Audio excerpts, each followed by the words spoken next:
atasi, lahirkan profil pelajar Pancasila. Belajar, bergerak, berbagi untuk negeri, kita menjalin kolaborasi. Belajar, bergerak, berbagi untuk negeri, demi bakti pada Ibu Pertiwi.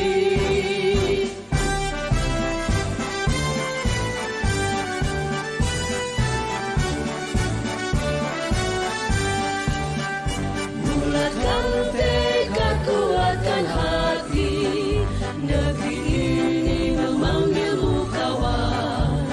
Belajar, bergerak, berbagi untuk negeri. Assalamualaikum warahmatullahi wabarakatuh, Bu El. Waalaikumsalam warahmatullahi wabarakatuh, Bu Ning.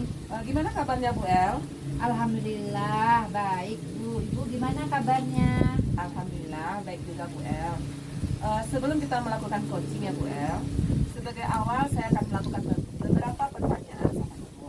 Yang pertama, saya akan mendiskusikan tentang rubrik penilaian kita hari ini ya, Bu. Baik, pada coaching kita hari ini, coach dan coachee akan saya amati dan nilai sesuai dengan rubrik penilaian. Apakah sudah sesuai dengan alur kita atau belum? Kemudian bagaimana Ibu memberikan pertanyaan berbobot kepada coachee? Dan juga bagaimana coachee tersebut merespon atau menanggapi pertanyaan dari coachnya. Nah, jangan lupa ya, disesuaikan dengan prinsip coaching, diantaranya kemitraan, proses kreatif, dan memaksimalkan potensi. Nah, pertanyaan yang pertama yang akan saya sampaikan kepada Ibu, adakah kompetensi apa yang Ibu kembangkan pada coaching kali ini? Potensi yang ingin saya kembangkan yaitu yang pertama, presensi atau kehadiran penuh. Kemudian yang kedua, mendengarkan aktif dan memberikan pertanyaan yang berbobot. Pertanyaan yang kedua, kompetensi mana yang ingin Ibu kembangkan secara spesifik yang ingin diobservasi? Kompetensi yang spesifik yang saya kembangkan yaitu mendengarkan aktif dan memberikan pertanyaan yang berbobot. Kemudian yang terakhir ya, Bu El, indikator yang bagaimana yang diinginkan oleh Ibu dalam proses coaching kali ini? Saya ingin coachee saya ini bisa menemukan solusi dan permasalahannya atau menemukan langkah-langkah dalam mengatasi permasalahannya. Baik, demikian dulu ya Bu Elki pra observasinya kali ini. Silakan Ibu melakukan coachingnya dengan coaching. Terima kasih Bu atas kesempatannya. Sama-sama Bu El.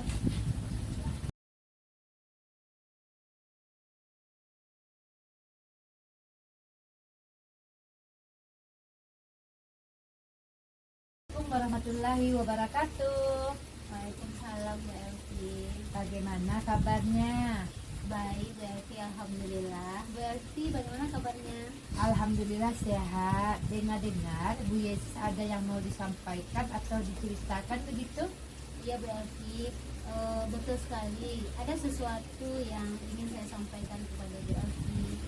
Oke, tetapi sepertinya kita nggak mengisi waktu yang banyak ya Bu. Mungkin cukup 15 menit atau 20 menit untuk kita ngobrol-ngobrol nih. Berarti apa nih yang mau disampaikan Bu Yesus? Begini Bu Elvi, ini terkait dengan rekan-rekan guru yang ada di sekolah saya. Seperti sekarang kan kita sudah tahu ya Bu Elvi, zaman sudah canggih. Tetapi kenapa di sekolah saya masih banyak rekan-rekan guru itu yang masih menerapkan pembelajaran yang konvensional, metodenya masih ceramah-ceramah saja. Padahal kita tahu sekarang kan sudah banyak metode-metode pembelajaran yang sudah ada yang terbaru dan memanfaatkan media-media teknologi yang sudah canggih. Sehingga pembelajaran itu sepertinya kayaknya kurang bervariatif. Oke, kalau begitu saya garis bawahi berarti permasalahan Bu Yesus adalah pembelajaran dari rekan-rekan gurunya yang kurang bervariatif gitu ya Bu Yesus. Ya betul berarti. Jadi pembelajarannya masih kurang bervariatif. Baik itu medianya, model pembelajarannya, masih model yang lama berarti. Kira-kira dari percakapan kita hari ini apa sih yang ingin Ibu Yesus dapatkan dari untuk percakapan kita hari ini, saya ingin mendapatkan adanya perubahan di sekolah saya khususnya dalam hal penyampaian materi pembelajaran Bu Elvi. Oke, jadi yang Ibu harapkan ini adanya perubahan ya Bu. Ya kira-kira perubahan yang Ibu ingin itu, yang ingin dilihat itu atau yang didapatkan itu bagaimana? Saya inginkan adanya perubahan, misalnya dalam penyampaian metode pembelajaran. Media pembelajarannya kalau bisa juga bervariatif, misalnya tidak menggunakan metode yang ceramah-ceramah saja. Jarang kan ada tuh berarti kayak metode krisis, atau dengan yang lebih menarik lagi kan ada kita menyediakan slide-slide seperti PowerPoint. Itu kan sepertinya lebih menarik bagi anak-anak. Saya inginkan perubahan di sekolah saya, rekan-rekan guru itu menggunakan media-media yang terbaru seperti itu berarti. Oke, dari itu Ibu yang sampaikan tadi, pembelajaran dengan menggunakan bervariasi metode, model itu bisa dikatakan adalah kondisi yang ideal ya Bu ya. Dan berada di level 10. Kira-kira di sekolah Ibu sekarang ini berada di level berapa nih? Sepertinya masih di level 5 berarti, karena di sekolah saya itu kan sekarang masih banyak senior-senior, masih yang senior-senior yang mungkin untuk saat ini cocoknya di level 5 berarti. Oke, di level 5. Oke, di kondisi sekarang ini kira-kira di level berapa nih bisa ditingkatkan agar lebih adanya perubahan pembelajaran yang lebih bervariatif lagi di sekolah Bu. Untuk saat ini mungkin sampai level 7 berarti. Kenapa level 7? Karena di sekolah saya itu masih banyak kebanyakan guru-gurunya itu sudah senior-senior berarti. Untuk mencapai perubahan dari 5 ke tingkat yang lebih tinggi kayaknya masih agak sulit. Jadi mungkin sampai level 7 saja dulu berarti. Oke, dari level 5 ke level 7 ya Bu. Kira-kira usaha apa nih yang akan Ibu lakukan untuk menciptakan adanya perubahan tersebut Bu Yesus? Sebenarnya saya juga masih berpikir-pikir ya berarti apa kira-kira rencana yang akan saya lakukan. Sepertinya yang cocok itu mentoring berarti. Seperti pendampingan antara saya dengan rekan guru secara face to face, tapi dia bergantian itu Bu Elvi. Oke, untuk mentoring nanti Bu akan merencanakan dengan mentoring atau pendampingan. Kira-kira selain itu ada tidak strategi yang mungkin pernah Ibu terapkan? Atau bisakah dari teman-teman yang nyaman gitu dalam penyampaiannya? Mungkin kalau untuk mentoring itu saya akan coba konsultasikan dulu dengan kepala sekolah dan rekan guru yang lainnya ya Bu. Sebenarnya ada juga sih Bu ide yang lain saya mentoring yang ingin saya terapkan di sekolah. Contohnya kalau untuk skala guru-guru yang besar dan banyak, kan kita bisa mengadakan semacam workshop atau pelatihan. Tapi mengingat untuk kegiatan workshop dan workshop itu kan membutuhkan waktu yang lama, biaya yang banyak. Untuk meningkatkan kompetensi sebenarnya kayaknya yang dua itu cocok untuk mentoring dan juga workshop. Berarti Bu Yesus pengennya merencanakan tentang mentoring pendampingan ya atau pelatihan workshop. Nah dari ketiga ini kira-kira untuk saat ini yang lebih nyaman atau lebih cepat terrealisasi itu yang mana? Sepertinya mentoring Bu. Kenapa saya pilih mentoring? Karena kalau untuk workshop dan diklat itu kan persiapannya agak lama, juga membutuhkan persiapan yang matang. Kalau mentoring kan tidak terlalu banyak persiapan yang dipersiapkan Bu. Oke, mentoring ya. Kegiatan mentoring ini kira-kira memerlukan support atau memerlukan bantuan siapakah atau gimana Miss? Ada sih Bu. Sebenarnya nanti mungkin saya juga akan minta bantuan teman-teman rekan guru di sekolah saya yang memang ahli dalam bidang IT atau menggunakan pembelajaran yang bervariatif di sekolah saya. Dan saya juga nantinya akan bekerja sama dengan rekan sejauh saya yaitu Bu Risa.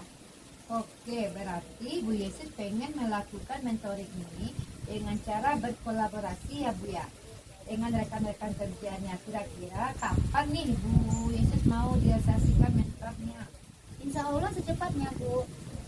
Minggu depan, berarti minggu depan saya akan mencoba berkoordinasi dan berkolaborasi dengan rekan-rekan di sekolah saya, dan saya juga akan mencoba melakukan kegiatan mentoring tersebut Bu. Oke Bu Yesus, bagus sekali Bu Yesus. Kira-kira Bu Yesus dari percakapan kita ini apa sih yang Bu Yesus dapatkan? Baiklah Ibu, dari percakapan kita hari ini saya mendapatkan gambaran ya Bu, bagaimana cara untuk terjadinya perubahan di sekolah saya dengan cara adanya kegiatan mentoring, kemudian dibantu oleh rekan-rekan guru di sekolah saya yang memang memiliki keahlian dalam bidang pemanfaatan media pembelajaran Bu. Oke, alhamdulillah Bu Yesus sudah ada gambarannya. Ya, untuk bagaimana menciptakannya adanya perubahan pembelajaran yang lebih bervariatif ya.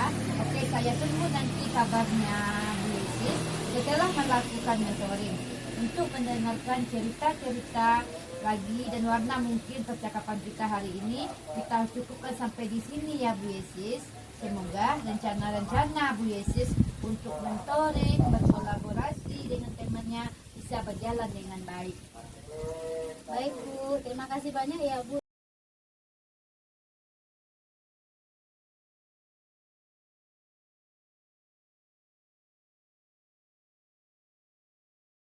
Assalamualaikum Bu Elvi. Waalaikumsalam warahmatullahi wabarakatuh Bu Ning. Bu Elvi tadi sudah melakukan coaching dengan Bu Yesus. Nah, sebelum penutupannya, saya akan menanyakan beberapa pertanyaan untuk pasca observasi ya. Yang pertama, apa saja yang sudah Ibu lakukan pada saat melakukan coaching terkait indikator ketercapaian yang diinginkan? Di coaching ini saya sudah melakukan coaching dengan alur kita, menanyakan tujuan identifikasi, rencana aksi dan tanggung jawab, sehingga alur tersebut itu bisa menggali coaching untuk menceritakan permasalahan dan menemukan solusi-solusinya. Oke Bu El, menurut saya sebagai observer, pada proses coaching tadi Bu El dengan Bu Yesus tadi sudah berjalan dengan baik dan bagus. Dan juga proses alurnya sudah sesuai dengan alur kita. Juga sudah berusaha menggali dan memberikan pertanyaan kepada Bu Yesus, sehingga Bu Yesus bisa menemukan solusi dari permasalahannya. Kemudian tadi juga sudah dilakukan sesuai dengan prinsip coaching. Nah, pertanyaan terakhir ya Bu El, sebelum kita tutup, kompetensi apa lagi yang ingin dikembangkan berdasarkan hasil melakukan coaching yang barusan dilakukan? Kompetensi ini yang saya lakukan yaitu dengan cara lebih memahami lagi proses kita, sehingga saya nanti melakukan coachingnya itu lebih baik lagi.